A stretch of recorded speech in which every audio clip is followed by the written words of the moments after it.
தமிழக முதலமைச்சர் யாரை சொன்னார் இவர்னு எனக்கு தெரியல. திமுகலான நிறைய உச்சபட்ச தலைவர்கள் வெறும் பிஏ படித்தவங்க இருக்காங்க. தினம் ராத்திரி கண்ணாடியில் தன்னை பார்த்துக்க முடியுமா? நானும் பிஏ தான். காரல் மார்க்ஸோட பர்சனல் லைஃப்பில் இருக்கிறத நான் பேசினேன்னா சு வெங்கடேசன் தலையை வெளியில் துண்டு போட்டுன்னு தான் போகணும். ஆணுக்கும் பெண்ணுக்கும் பாலுறவன்றி வேறு உறவு கிடையாதுன்னு என்ன சித்தாந்தம் உங்களோடது? தாஸ் கேபிட்டல்லேருந்து டயலெக்டிக்கல் மெட்டீரியல்ஸ்லேருந்து சகலத்தையும் படித்து மனுஷன் அந்த கட்சியில் இருக்க மாட்டான்னு நான் பிஜேபியில் இருக்கேன். குடும்பத்தோட கம்யூன் வாழ்க்கை பரீட்சார்த்த ரீதியாக வாழ்ந்தார்களா இல்லையா பேசுவோம். அவர் ஒரு தான் சொன்னால் நாங்களெல்லாம் காங்கேயம் காளைகள்னு. நான் அதை கட்டி போட்டு தீனி போடுறேன். ஜெயக்குமார் இந்த மாதிரிலாம் பேசின்னு இருக்கவன். அதனால் ரொம்ப பேர் விளையாட்டு அவரை மைக்கு கிடைச்சா என்ன வேணா பேசுவார், மைக் டைசன். ஆக திராவிட முன்னேற்ற கழகங்கிறது it has become party of rowdies by rowdies. Congress எம்பிக்களை சோனியா காந்தி அவர்கள் பார்லிமெண்ட்ல தூண்டினதையும் பக்கத்தில் போட்டு தாயை போல பிள்ளை நூலை போல சேலைன்னு திரு காளிமுத்து அவர்கள்ட்ட அதை காட்டினேன். அவர் படிச்சுட்டு, ராஜா நீங்கள் அவசியம் சபையில் பேசலாம், உங்களுக்கு அனுமதி இருக்குன்னு சொன்னார். சசிகலா அவர்களுடைய கால் எங்கே இருக்குன்னு தேடி சேருக்கு கீழே போய் ஊர்ந்து போய் அந்த காலை தொட்டு கும்பிட்டுட்டு அப்படியே சசிகலா தட்டி கொடுக்க.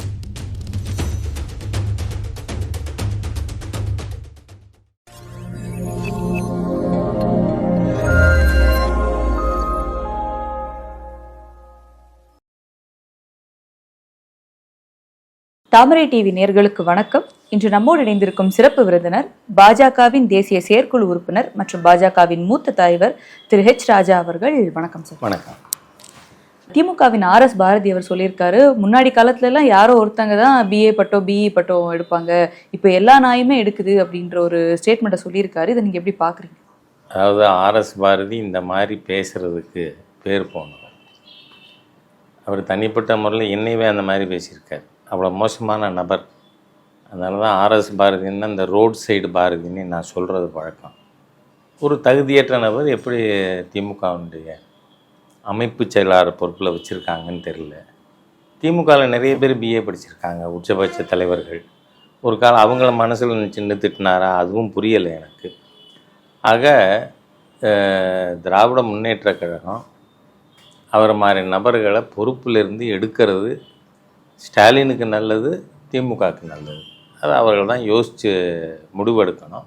RS Bharathi is a bad element. என்ன மாதிரின்னா, ஒரு கூடை பழத்தில் ஒரு பழம் அழுகின பழம் இருந்தால் அந்த கூடை பழமும் அழுகி போயிடும். அந்த மாதிரி நபர் அது.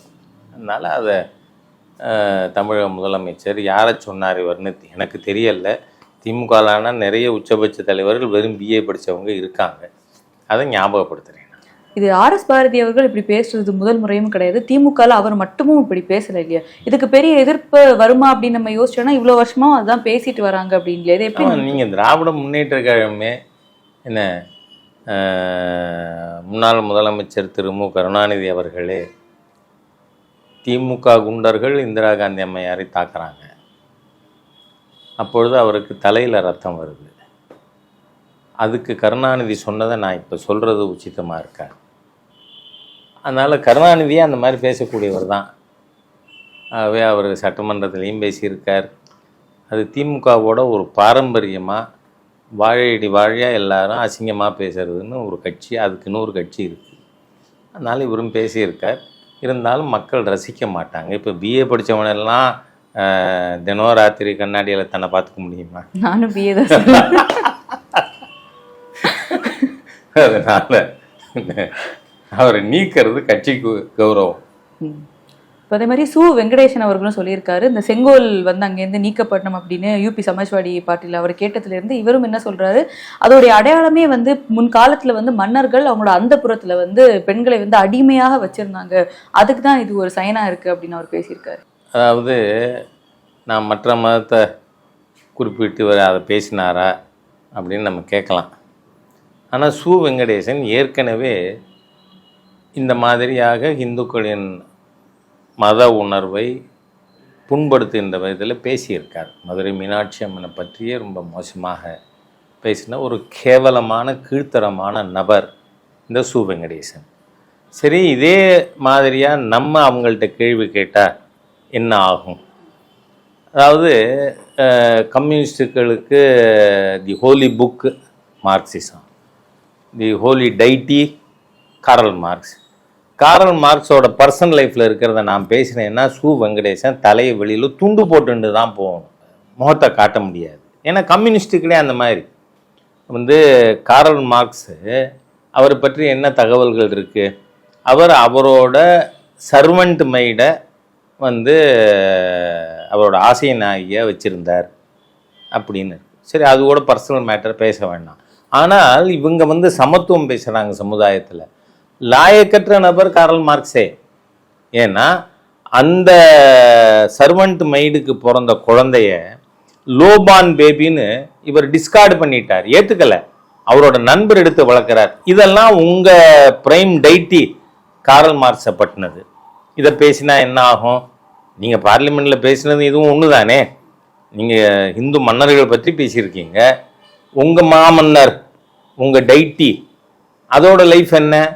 இதில் திரு அரவிந்தன் நீலகண்டன் எழுதின புஸ்தகத்தில் விழாவரியாக எழுதியிருக்கார். அது மட்டும் இல்லை, தமிழகத்தில் இருக்கின்ற கம்யூனிஸ்ட் தலைவர்கள் கம்யூன் வாழ்க்கை வாழ்ந்தவர்கள் பரீட்சார்த்த ரீதியான. கம்யூன் வாழ்க்கைன்னா என்னங்கிற கேள்வி உங்களுக்கு வரும். இப்போ ஆடு மாடு கும்பலாக வாழ்ந்தால் அதுக்கு பேர் என்ன? மந்தை. அதே மாதிரியாக மனுஷன் வாழ்ந்தால் அதுக்கு பேர் கம்யூன். ஏன்னா 1917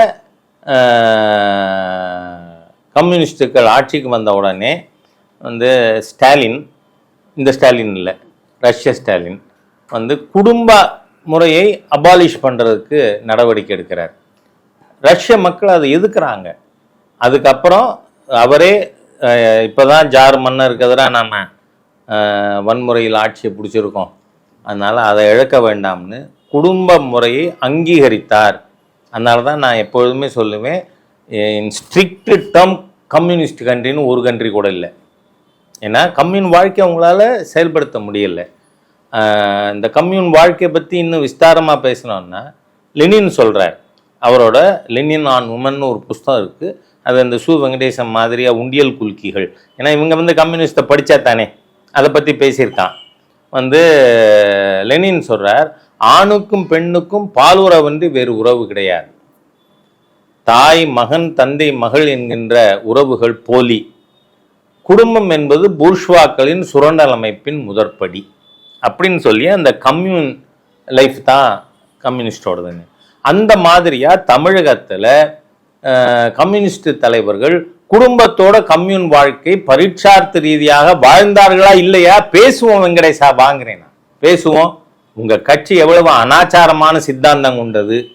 அதாவது நம்ம வீட்டில் இப்போ ஒரு பசுமாடு இருக்கு, அதை கண்ணுக்குட்டி காளை கண்ணுக்குட்டி போடுது.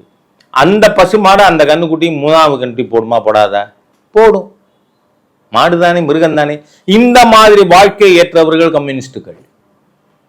குடும்பத்தை அபாலிஷ் பண்ணினோம், ஆணுக்கும் பெண்ணுக்கும் பாலுறவன்றி வேறு உறவு கிடையாதுன்னு என்ன சித்தாந்தம் உங்களோடது? இவ்வளவு கீழ்த்தரமான சித்தாந்தம் நடவடிக்கை கொண்ட நீங்கள் பாராளுமன்றத்தில் தமிழ் பண்பாடு கலாச்சாரத்தின் சின்னமாக மன்னர்களையே நேர்மை தவறாமல் இருக்க வேண்டும் என்பதற்காகத்தான் அந்த செங்கோலானது கொடுக்கப்படுகிறது. அதை பற்றி அசிங்கமாக பேசலாமா? உங்களை பற்றின அசிங்கம் அத்தனையும் ஹெச் ராஜா உங்கள் வண்டவாளத்தை தண்டவாளத்தில் ஏற்றி விட்டுருவான். அதனால ஜாக்கிரதையாக இருங்கன்னு சொல்கிறேன்.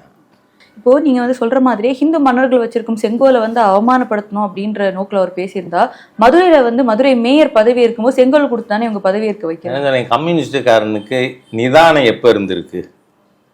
இந்த சமயம் ஒரு பேச்சு, இன்னொரு சமயம் ஒரு பேச்சு. நான் சொல்கிறேன், நான் வெளியில் பேரெல்லாம் சொல்ல முடியல. உங்கள் கம்யூனிஸ்ட் தலைவர்கள் தான் மிகப்பெரிய முதலாளியை வளர்த்தவர்கள். பர்சனல் இன்ஃபர்மேஷன்ஸை பப்ளிக் டொமைனில் சொல்லக்கூடாதுங்கிறதுனால நான் சொல்லலை.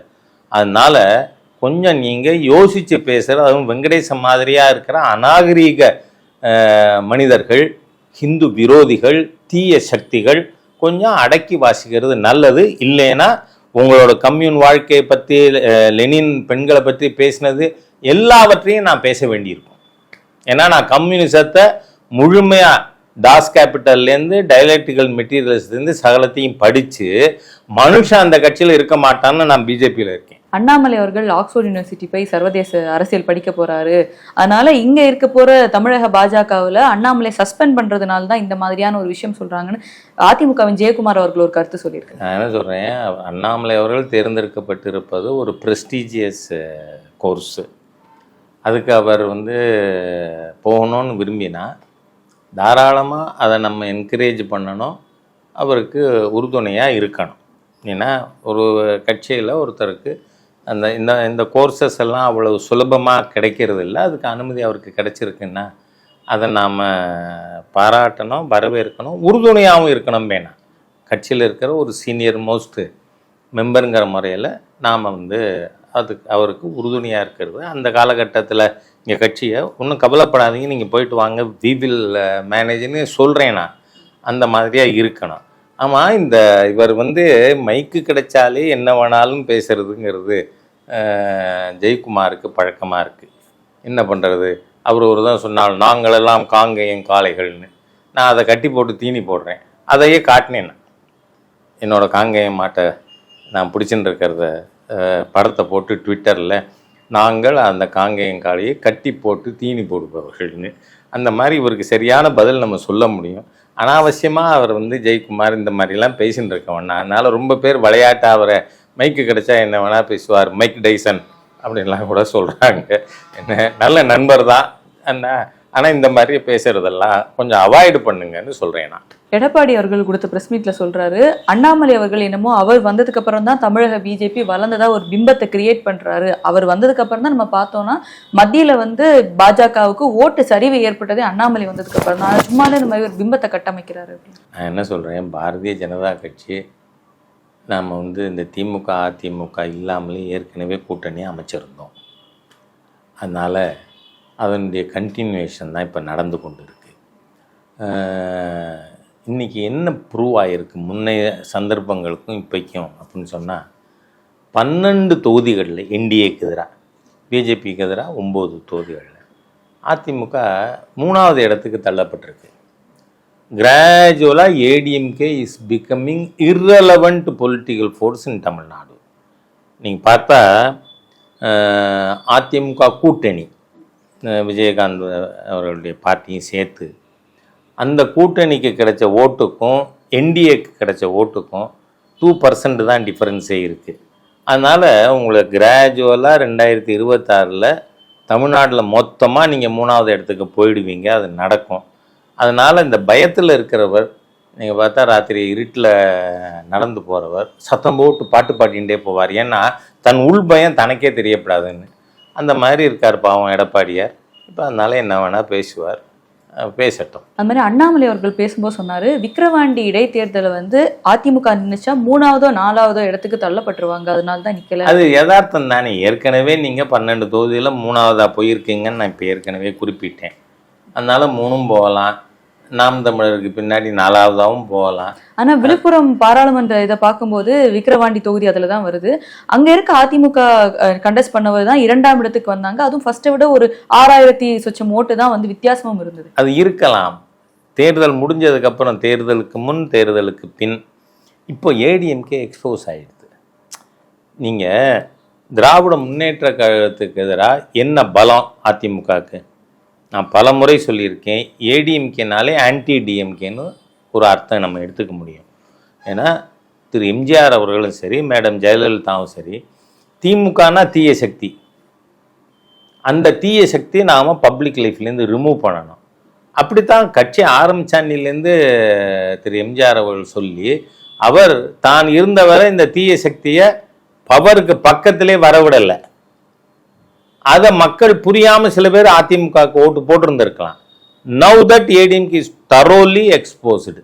அப்படி இருக்கிற சூழ்நிலையில் அதனால தான் நிற்கலை. இல்லைன்னா அவ்வளோ நெருக்கி 2வது வந்தவர் ஏன் இப்போ பக்கத்து தொகுதியில் கள்ளக்குறிச்சியில் பக்கத்து மாவட்டத்தில் 65 பேர் செத்து போயிருக்காங்க. அதுக்கப்புறம் பல்லடத்தில் ஒருத்தர் செத்து போயிருக்கார். இப்போ நேற்று விழுப்புரத்தில் ஒருத்தர் செத்து போயிருக்கார் விஷச்சாராயத்துக்கு. ஆகவே இது போதைப்பொருள் விஷச்சாராயத்தின் ஊற்றுக்கண் திராவிட முன்னேற்ற கழகம். ஒருத்தர் கஞ்சா கடத்தினார்னு புகார் கொடுத்தவரை, அவரை அடையாளம் காட்டினவரை கொலை பண்ணியிருக்கானுங்க திமுக கவுன்சிலரோட ஹஸ்பண்டு. ஆக திராவிட முன்னேற்ற கழகங்கிறது it has become party of rowdies, by rowdies, for rowdies. அந்த மாதிரி இருக்கிறத ஏன் இவர் தைரியமாக நின்று இருக்கணும்ல? ஏன் நிற்கல? திமுகவோட ஏதாவது டீலா? நான் நிற்காம ஒதுங்கிக்கிறேன், நீ எப்படியாவது ஜெயிச்சுக்கோங்க, கெட்ட பேர் இருக்கிறத எப்படியாவது ஜெயிச்சா சரி அப்படிங்கிற மாதிரியே நீங்கள் நடந்துனீங்க. அதனால சொல்லியிருக்கு. அதே மாதிரி இபிஎஸ் அவர்கள் இன்னும் ஒரு விஷயத்த சொல்லியிருக்காரு. அண்ணாமலை அவர்கள் சொல்லியிருக்காரு, கோயம்புத்தூர்ல நான் 100 வாக்குறுதி கொடுத்துருக்கேன், அதை 500 நாள்ல நிறைவேற்றுவேன் அப்படின்னு. இங்க யாருமே இப்படி ஒரு வாக்குறுதி எந்த தலைவரும் கொடுத்ததில்லை. சரி, அப்படியே வச்சுக்கிட்டும் அண்ணாமலை அவர்கள் பாஜகவுடைய தலைவர் ஆனதுக்கு அப்புறம் வச்சு பார்த்தாலே சென்ட்ரல்ல இருந்து என்ன வந்து தமிழ்நாடு மக்களுக்கு அண்ணாமலை அவர்கள் என்ன திட்டத்தை கொண்டு வந்திருக்காரு அப்படின்னு. அதாவது கவர்மெண்ட்டு, சென்ட்ரல் கவர்மெண்ட்டு, மாண்புமிகு பிரதமர் மோடி அவர்களுடைய ஆட்சி 10,60,000 கோடி தமிழ்நாட்டுக்கு திட்டங்கள். இந்த 10,60,000 கோடிங்கிறது apart from devolution of revenue. ஏன்னா ஃபினான்ஸ் கமிஷனுடைய பரிந்துரையின்படி நாம் வந்து ஏற்கனவே 30% தான் டெவல்யூஷன் ஆஃப் ரெவன்யூ இருந்தது. அதை திமுக காங்கிரஸ் கூட்டணி அரசு 2% கூட்டி 2004 வந்து 32% ஆக்கினாங்க. ஆனால் அதை 42 ஆக்கியிருக்கோம் பிஜேபி ஆட்சிக்கு வந்துட்டு 40. அதுக்கு தவிர திட்டங்களுக்காக ஒதுக்கினது இந்த 10 வருஷத்தில் வந்து 10,60,000 கோடி. அப்படி இருக்கிறத நாங்கள் ஏற்கனவே கொடுத்துருக்கோம். அதை கோயம்புத்தூரோட எம்பி கேண்டிடேட்டாக நின்னேங்கிறதுனால கோயம்புத்தூருக்கு திட்டங்கள் கொண்டு வர நான் வந்து மத்திய அரசின் உதவியை கேட்டு பண்ணுவேன்னு ஒருத்தர் சொன்னாருன்னா அதை நீங்கள் அவ்வளோ நாள் வெயிட் பண்ணிவிட்டு அதுக்கப்புறம் பேசணும். அது வரைக்கும் பேசக்கூடாது. அண்ணாமலை அவர்கள் சொல்றாரு, இபிஎஸ் வந்து ஒரு நம்பிக்கை துரோகி, இங்க இருந்து மோடி அவர்கள் சென்ட்ரல் கொண்டு போய் அவர் பக்கத்துல உட்கார வச்சிருந்தாங்க, ஆனா அவர் ஒரு நம்பிக்கை துரோகியா இருக்காரு அப்படின்னு சொல்லியிருக்காங்க. இப்போ கூட்டணின்றது எல்லா கட்சியும் ஒரு காலத்துல இருப்பாங்க, ஒரு காலத்துல இல்லாம இருப்பாங்க. ஆனா அந்த மாதிரி வார்த்தையை யூஸ் பண்ணியிருக்கணும். இல்லை, எனக்கு என்ன தோன்றது, அவர் எதை மனசில் வச்சுட்டு சொன்னார் அப்படின்னு தெரியல. ஆனால் சேருக்கு கீழே ஊர்ந்து போய் சசிகலா காலை தொட்டு சிஎம் ஆயிட்டு மறுநாளே சசிகலா அதிமுகவில் இருக்கப்படாது அப்படின்னு பேசினார்ல, அதை சொல்லியிருக்கலாம் மனசில் வச்சுட்டு. ஏன் சொன்னாருங்கிறதுக்கு காரணம் நான் வந்து நாளைக்கு தான் பார்ப்பேன் என் தலைவரை. அப்போ ஏன் அந்த மாதிரியா சொன்னீங்கன்னு நாளைக்கு கேட்குறேன்.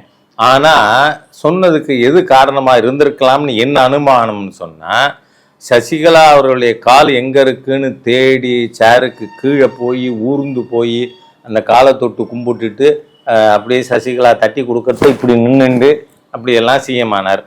ஆனால் 2 நாளில் என்ன சொன்னார், அந்த அம்மா இந்த கட்சியில் சேர விட மாட்டேன்னு. அதனால நம்பிக்கை துரோகின்னு சொல்லியிருக்கலாம், அது கேட்டால் தெரியும். இப்போ மோடி 3.0 அப்படின்னு சொல்லிட்டு பாஜகவினர் இருக்கட்டும், கூட்டணி கட்சியாக இருக்கட்டும், அவங்க ஆரவாரம் பண்ணுறது ஒரு சைட்டில் பார்க்கும்போது, எதிர்கட்சி தலைவராக இருக்க ராகுல் காந்தியும் கூட்டணி கட்சியும் பாராளுமன்றத்தில் மோடிக்கு வந்து ஒரு பெரும் நெருக்கடியை கொடுக்குறாரு. பாருங்க, அரகண்ட் பிஹேவியர். பார்லிமெண்ட்டில் எப்படி நடந்துக்கணும்னு தெரியாமல் நடந்துக்கிற நடவடிக்கைகளை நாம் நியாயப்படுத்த முடியாது. ஏன்னா நான் சோஷியல் மீடியாவில் 2 நாளாக பார்க்குறேன், பின்னாடி உட்காந்துருக்கிற எம்பிகள்லாம் கூப்பிட்டு நீ வெல்லுக்கு போ அப்படின்னு ராகுல் காந்தி சொல்கிறதையே பார்க்க முடியாது நம்மால். அது மட்டும் இல்லை, இந்த உள்ளபடி சோஷியல் மீடியாவில் இருக்கிற பல பேரை பாராட்டணும். இதே மாதிரியாக காங்கிரஸ் எம்பிக்களை சோனியா காந்தி அவர்கள் பார்லிமெண்ட்டில் தூண்டினதையும் பக்கத்தில் போட்டு தாயை போல பிள்ளை நூலை போல சேலைன்னு மக்கள் போடுறாங்க. ஆகவே இதை நாம் unruly behaviour inside the house எந்த விதத்திலையும் ஏற்றுக்க முடியாது. ஏன்னு சொன்னால், நீங்கள் பிஜேபி எம்பிக்கள் அத்தனை பேரும் ராகுல் காந்தி சிவபெருமானை அசிங்கப்படுத்தி அந்த படத்தை காட்டி பேசினப்போ கூட பிஜேபி எம்பிக்கள் சத்தம் போடலை. ஏன்னா ஸ்பீக்கரே சொல்கிறார், ரூல் 352 and 353க்கு எதிராக நீங்கள் நடந்துக்கிறீங்க. ஏன்னா இதில் என்னோட சொந்த அனுபவமே ஒன்று நான் சொல்கிறேன். கருணாநிதி கிறிஸ்தவர்களுடைய மாநாட்டில் போய் கடற்கரையில் பேசும்போது சொல்கிறார், எஸ்ரா சர்போன் தலைமையில் நடந்த கூட்டம் அது. அதில் சொல்கிறார், ஹிந்துக்கள்னா திருடன்னு வந்து பாரசீகத்தில் சொல்லியிருக்காங்க. அந்த விஷயம் ஹிந்தி விஸ்வகோஷ்ங்கிற இதில், இது வந்து ஒரு ஹிந்தி என்சைக்ளோபீடியா மாதிரி, ஹிந்தி விஸ்வகோஷ். அதில் சொல்லியிருக்கு. அதுக்கு ஒரு பெரிய ஹிந்து லீடர் கமலாபதி திரிபாதி, வாரணாசியுடைய எம்பியாக இருந்தார், ரயில்வே மினிஸ்டராக இருந்தார், எஜுகேட்டட் பர்சன். அவர் ஃபார்வர்டு எழுதியிருக்கார் அப்படின்னு. ஆனால் கருணாநிதி பேசினது 100% பொய். அதை நான் சபையில் எக்ஸ்போஸ் பண்ணோங்கிறதுக்காக அந்த புத்தகத்தை நான் படிக்க போகிறேன் சபையில் இந்த பக்கத்தைன்னு சபாநாயகர்கிட்ட போய் மரியாதைக்குரிய திரு காளிமுத்து அவர்கள்ட்ட அதை காட்டினேன். அவர் படிச்சுட்டு, ராஜா நீங்கள் அவசியம் சபையில் பேசலாம், உங்களுக்கு அனுமதி இருக்குன்னு சொன்னார். அப்புறம் தான் பேசினேன். அதாவது ஏதாவது ஒரு புத்தகத்திலேருந்து படிக்கணும்னாலோ இல்லை ஒரு படத்தை கொண்டு வந்து காட்டுறதுனாலோ அதை டிஸ்பிளே பண்ணுறதுக்கு முன்னாடி சேரோட பெர்மிஷன் வாங்கியிருக்கணும். அது வாங்காமல் ரூல் தெரியாமலா ரூல் தெரிஞ்சும் அகம்பாவமாக ராகுல் காந்தி நடந்துட்டாரா அப்படிங்கிற கொஸ்டின் இருக்கு. ஆகவே இதையெல்லாம் டாலரேட் பண்ணி, சரி மாண்புமிகு பிரதமர் சொன்ன மாதிரி இது சின்ன பிள்ளை தெரியாதனமாக அறியா பிள்ளை பண்ணுறது அப்படின்னு கூட விட்டுருக்கலாம் பிஜேபி எம்பிக்கள். உங்களுக்கு நான் சொல்கிறேன், எனக்கெல்லாம் ரோல் மாடல் அட்டல்ஜி தான். அவர் சபையில் எதிர்கட்சி தலைவராக இருக்கிறத பிரதமரோ ஏதாவது ஒரு அமைச்சரோ எந்திரிச்சா இவர் உட்காந்துக்குவார். ஒரு எதிர்கட்சி தலைவர் பிரதமர் எழுந்திருச்சாலோ ஒரு அமைச்சர்கள் பதில் சொல்லி எந்திரிச்சாலோ அதை அலோவ் பண்ணி இதுக்கு ஈல்டிங்னு சொல்லுவாங்க சபையில். என்ன அந்த மாதிரியா இருந்து உட்காந்துருவார். எவ்வளோ பெரிய 1957 பாராளுமன்ற உறுப்பினர், 40 ஆண்டுகள் பார்லிமெண்ட் கேரியர் இருக்கிற ஒரு லீடரே அப்படி தான் நடந்துப்பார். நீங்கள் ஒரு விஷயம் நான் காங்கிரஸ்காரங்களுக்கு தகவலுக்காக சொல்கிறேன்.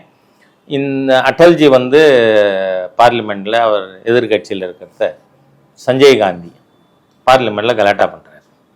இந்த மாதிரி இப்போ ராகுல் பண்ற மாதிரியே சஞ்சய் பண்ணுறார்.